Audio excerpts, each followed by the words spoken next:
আজকে হচ্ছে 12 আর 24 পড়া হচ্ছে আইভি সেট এবং আইভি ড্রপ ফ্যাক্টর কি, ক্লোরেট কি এবং আইভি ফ্লুইডটা কি জিনিস, ওর মধ্যে কি কি পরিমাণে যে কনসেন্ট্রেশন থাকে সেগুলো পড়ালাম।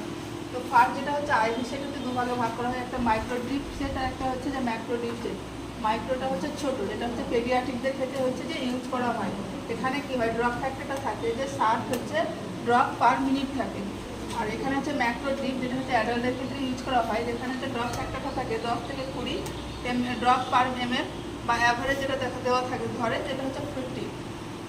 ড্রপ ফ্যাক্টরটা হচ্ছে ড্রপ হচ্ছে পার এমএল ইজ নোন অ্যাজ হচ্ছে ড্রপ ফ্যাক্টর, মানে 1 এমএল এর মধ্যে কত ড্রপ হচ্ছে সেটা হচ্ছে ড্রপ ফ্যাক্টর।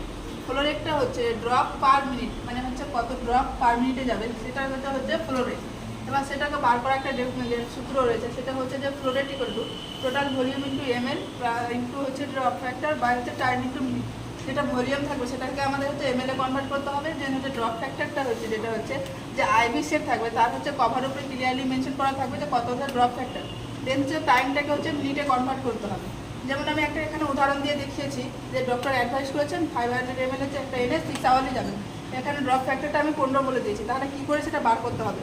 তাহলে এখানে হচ্ছে যে আমরা ফ্লো রেটটা বার করতে হলে এখানে বলেই দিয়েছে যে total volume into ML. MLA তো বলে এখানে এমএলই বলা আছে, তাহলে আমাকে কোনো কিছু কেউ কনভার্ট করতে হচ্ছে না, তাহলে 500 ml। দেন হচ্ছে যে ড্রপ ফ্যাক্টরটা এখানে আমি 15 বলেই দিয়েছি যে ড্রপ ফ্যাক্টরটা 15 থাকবে, তাহলে 15।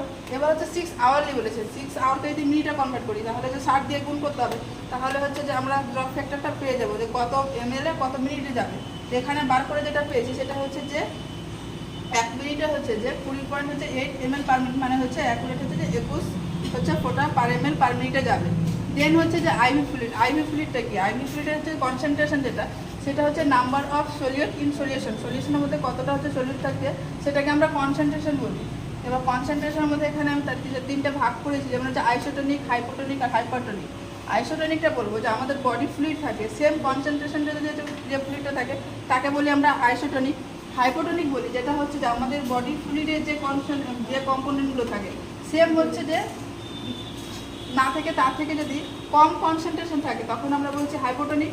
হাইপারটোনিকটা বলছি যে বডি ফ্লুইডের যে কনসেন্ট্রেশন তার থেকে যখন বেশি থাকে তখন বলছি আমরা হাইপারটোনিক।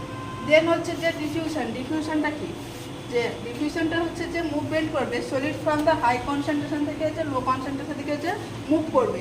এখানে যদি কোনো সেমি পারভিয়াল মেমব্রেন দেওয়া থাকে সেটাকে আমরা ডিফিউশন বলছি। ডিফিউশন হচ্ছে যেমন একটা এখানে আমি এক্সাম্পল দিয়ে বুঝিয়েছি যে একটা সেমি পারভিয়াল মেমব্রেন আছে, এখানে এক সাইডে হচ্ছে যে 5 লিটার্স হচ্ছে যে জল নিয়েছি, এক সাইডে হচ্ছে যে 5 লিটার নিয়েছি, দু সাইডে নিয়েছি। সেমটা করেছি যে এক সাইডে হচ্ছে 200 গ্রাম হচ্ছে NaCl দিয়েছি, একটা সাইডে দিয়েছি যে 100 গ্রাম NaCl। তাহলে এখানে একটু ক্লিয়ারলি মেনশন করা আছে যে হাই কনসেন্ট্রেশন থেকে লো কনসেন্ট্রেশন দিতে হবে।